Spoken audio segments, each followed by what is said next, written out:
ఏమంటున్నారంటే bond paper రాసిచ్చి మోసం చేసిండు కాబట్టి ఈ బాండ్ పేపర్ మీద అక్క మరి మేమందరము చీటింగ్ కేసులు పెడతామని అంటున్నారు.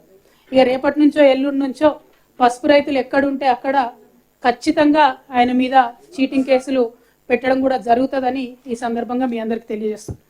అదేవిధంగా మరి చదువు విషయం చూసుకుంటే ఫేక్ సర్టిఫికెట్ రాజస్థాన్ యూనివర్సిటీలో చదువుకొని వచ్చినటువంటి వ్యక్తి అసలు ఆ యూనివర్సిటీలో ఈయన ఉన్నట్టే లేదట. మరి దీని మీద కూడా ఎంక్వైరీ చేయవలసిందిగా నేను ఆయన మీద మరి ఒక అభ్యర్థిగా పోటీ చేసి ఉన్నాను కాబట్టి నేనే ఎలక్షన్ కమిషన్ కూడా ఈ విషయంలో ఫిర్యాదు చేయబోతా ఉన్నాను అని చెప్పి ఈ సందర్భంగా నేను తెలియజేస్తాను.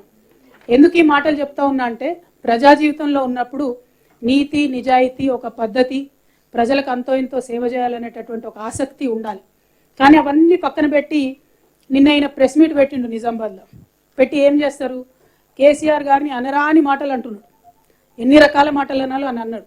ఒక ఆడబిడ్డగా నిజంగా అందులో ఉన్న కొన్ని మాటలు విని బాధ అనిపించి అసలు మనకి ఇంత దరిద్రమైన రాజకీయం అవసరమా, తెలంగాణలో ఇంత చెత్త మనుషులు అవసరమా, ఇంత చెత్త ఆరోపణలు అవసరమా అని ఒక బాధతోని వాళ్ళు నేను ప్రెస్ మీట్ పెడుతున్నా. మా ఎంపీ అరవింద్ గారు బురదలు అంటాడు, ఆయన మీద రాయేస్తే ఒక తెల్లటి మన బట్టలే పాడైతే. అందుకే మేము ఎవరం పెద్దగా నేను పట్టించుకొని మాట్లాడం, అంతేగాని ఆయన ఏదో పెద్ద వీరుడో శూరుడో అని కాదు. అటువంటి బురద మీద రాళ్ళేయొద్దని చెప్పి ఇన్ని రోజులు ఆగినాం. కానీ నిన్న ఆయన ఒక మాట మాట్లాడిండు. నేనట కాంగ్రెస్ పార్టీ ఖర్గే గారితో మాట్లాడి కాంగ్రెస్ పార్టీలోకి పోతానట. ఆయన కలవడ్డదో మరి ఎవడు చెప్పిండో, ఆయన ఏమంటుండు, ఎవడో కాంగ్రెస్ సెక్రటరీ చెప్పిండట. అంటే ఏంది విషయం, నువ్వే వాళ్ళతో టచ్లో ఉన్నావు, నేను లేను. నీకేం పని కాంగ్రెస్ సెక్రటరీతో? నువ్వు బీజేపీలో ఉన్నావు కదా ఎంపీ, నీకేం పని? కాంగ్రెస్ సెక్రటరీ నీకెందుకు చెప్తాడు? నువ్వు నా మీద ఎట్లా చెప్తాడు ఆయన నీకు? అంటే నువ్వు ఎన్నికలలో వాళ్ళకి పైసలు ఇచ్చినావు కాబట్టి, ఎన్నికలలో కాంగ్రెస్ పార్టీ నువ్వు కలిసి పనిచేసారు కాబట్టి నిజామాబాద్ జిల్లాలో ఏ చిన్న నాయకుడిని అడిగినా చెప్తారు కంప్లీట్లీ సరెండర్డ్ కాంగ్రెస్ పార్టీ అక్కడ ఎన్నికలలో. కాబట్టి ఇవాళ అరవింద్ అనేటోడు ఇవాళ పార్లమెంట్కి పోయాడు. మా నిజామాబాద్ ప్రజల కర్మ, దురదృష్టం, మన తెలంగాణ ప్రజల దురదృష్టం. నేను ఇవాళ ఒకటే మాట చెప్తా ఉన్నా, కాంగ్రెస్ పార్టీ కాదు, ఇంకో పార్టీ కాదు, నా బతుకు నా పుట్టుక తెలంగాణ. తెలంగాణ పేరు లేని, తెలంగాణ వాసన లేని పార్టీలతో నాకేం సంబంధం ఉంటుంది, నాకెందుకు ఉంటుంది? ఇటువంటి పిచ్చి పిచ్చి మాటలు మాట్లాడి ప్రజల మీద ఏదో కన్ఫ్యూజన్ క్రియేట్ చేయాలి, నా మీద ఏదో అబండాలు వేయాలని చెప్పి ఎంపీ అరవింద్ ప్రయత్నం చేస్తే, నేను ఇంతవరకు 2006లో నేను ఇంట్లోకి వెళ్ళి బయటకు వచ్చి ప్రజా జీవితంలోకి వచ్చినా అంటే 2006 నుంచి 2022 వరకు ఏ ఒక్క వ్యక్తిని కూడా నేను పర్సనల్గా తిట్టలేదు. ఎప్పుడు ఇష్యూ మీదనే మాట్లాడాను.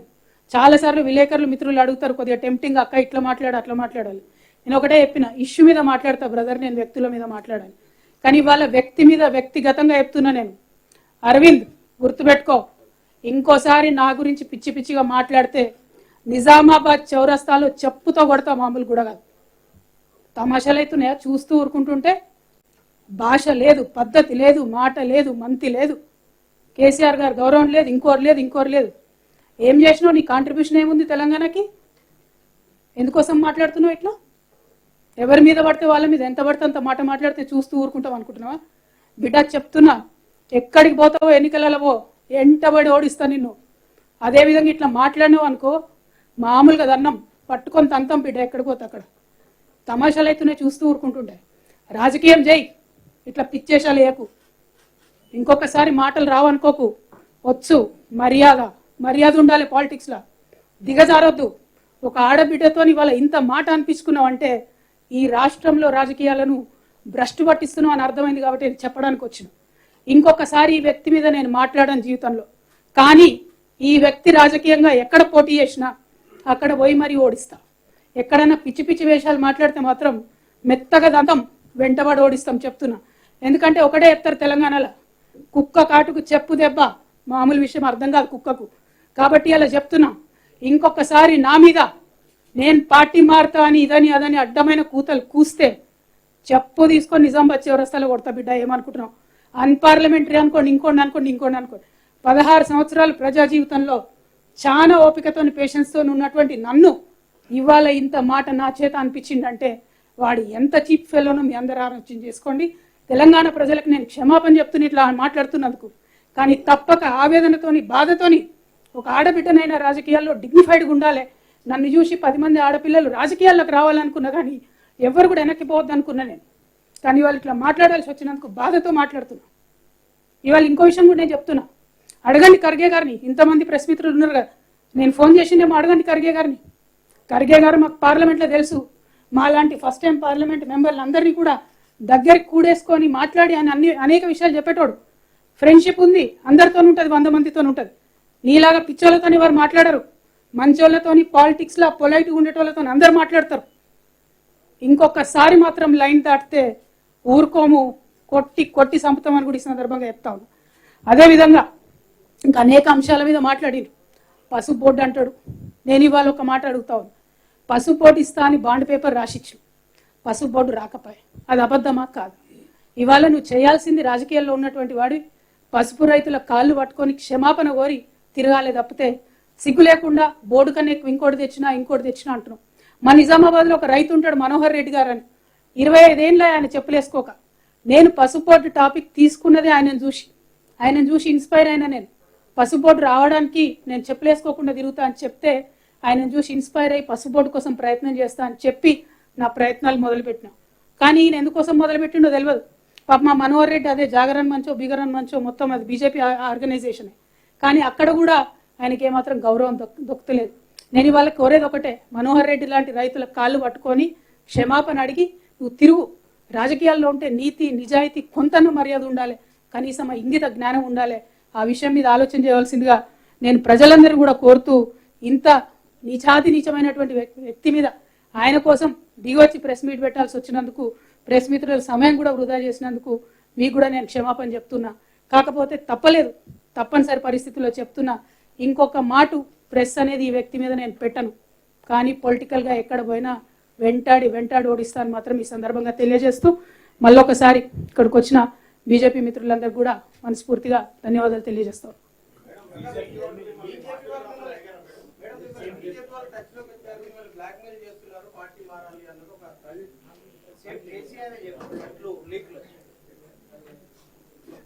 లీక్ ఎవరిచ్చారన్న ఫస్ట్ నాకు అది పెద్ద ప్రశ్న అసలు.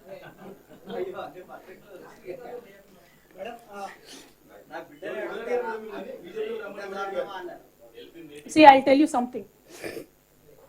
In this country at this point of time, there have been multiple proposals given to me by various people. I'm a very decent politician. I want to remain in this country in politics for a long time. I'm not going to name anybody. There have been proposals that were brought up to me by friends of BJP, friendly organizations of BJP, asking me to join the party, and they proposed a model called Shinde model.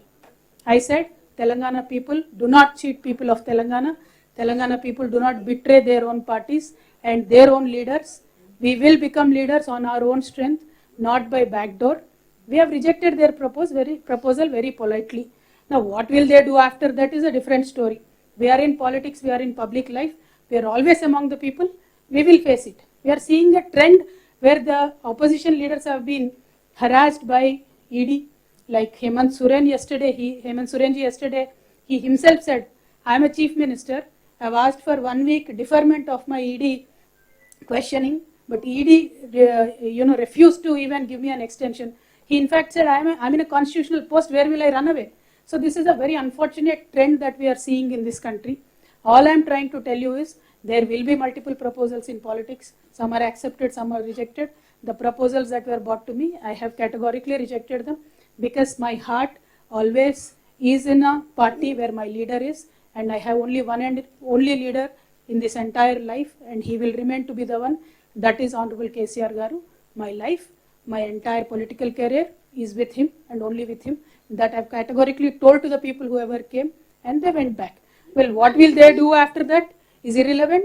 Whatever they do, we will face it. It is not a big deal. You've been targeted by the agency because you are not shifting out of TRS now. See, well, I can't say that because as of now I did not get a summon.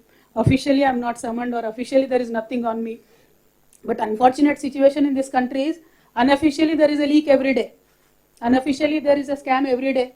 When BJP party leaders were speaking about so-called liquor scam, I got a court order. If they have any respect for the honorable courts, they should not speak. But BJP leaders we've seen have no respect for any kind of institutions in this country. So they're constantly speaking. See, it is up to the people to decide. If there is a scam at all, if there is a proof at all, Let the agencies come, we will In cooperate. past few months, ma'am, we are Ma'am, we witnessing see that heightened under activity the of government central has agency, IT, ED, CBI. There is increased activity of these agencies. You believe these are politically backed activities? जी, लालू प्रसाद जी ने एक बार बहुत अच्छे से बताया था कि BJP के 3 दामाद हैं, ईडी, सीबीआई, आईटी। तो ये 3 दामाद जब भी बुलाए आ जाएंगे, वही ओपोनेंट्स के घर पे ही आ जाएंगे। तो हालत तो ऐसा ही है, क्योंकि जब से बीजेपी पावर में आई है तब से लेके आज तक तकरीबन 25,000 केसेस ऑपोजिशन लीडर्स पे लगाए गए, लेकिन एक भी केस बीजेपी नेता पे नहीं है। आज जनता को यह सोचना चाहिए कि बीजेपी के नेता पे ईडी क्यों नहीं लगती, आईटी क्यों नहीं लगती, सीबीआई क्यों नहीं लगती। क्या ये दूध के धुले हुए हैं? गंगा मैया में पैदा होके आए क्या? ऐसा तो नहीं है ना। क्यों बीजेपी नेताओं पे ईडी नहीं लगती? और जो नेता पे ईडी लगता है, या तो वो जय मोदी करेगा तो नहीं ईडी होगा, नहीं तो जय मोदी नहीं बोलेगा तो फिर ईडी होगा। ये तो ED, CBI, IT have become a washing powder Nirma kind of a concept. तो निरमा में नहला के बीजेपी में ले लेते हैं। तो this is what they are doing. Unfortunate situation, but there is a time. बहुत ज्यादा हो गया ये इस तरीके का राजनीति, लोगों को भी पसंद नहीं आ रहा है। बराबर लोगों से एक इनकलाब निकल के आएगा, और बराबर हमारे जैसे नेता जो है, जो लोगों में हमेशा रहते हैं, हमारे साथ जनता देगी, हमारा पूरा पूरा विश्वास है। अरविंद के घर के ऊपर प्रोटेस्ट हुआ है, मैम, अभी vandalized। Arvind Dharmapuri has raised an allegation that you tried to contact the Congress leaders. What do you have to say? Madam, मैंने अभी तक बताया था, वो एलिगेशन किस तरीके से अरविंद जी के सपने में आया मुझे तो नहीं मालूम, लेकिन आप तो नेशनल चैनल पे काम करती है मैडम, आप खरगे जी को फ़ोन लगा के पूछे कि मैंने खरगे जी से फ़ोन किया है, बात किया है। वैसे मुझे किसी भी पार्टी में ज्वाइन करने में कोई भी इंटरेस्ट नहीं है। हमारा पार्टी टीआरएस अभी बीआरएस बनाए, कल को नेशनल लेवल पे काम करेगा, हम बराबर नेशनल लेवल पे काम करेंगे। जो आज हमने तेलंगाना में विकास करके दिखाया है, वो कल के दिन पूरे भारतवर्ष में विकास करने के लिए अलग अलग मॉडल बनाएंगे, जनता के पास जाएंगे, जनता मानेगी, मदद देगी तो बराबर उनके लिए काम करेंगे।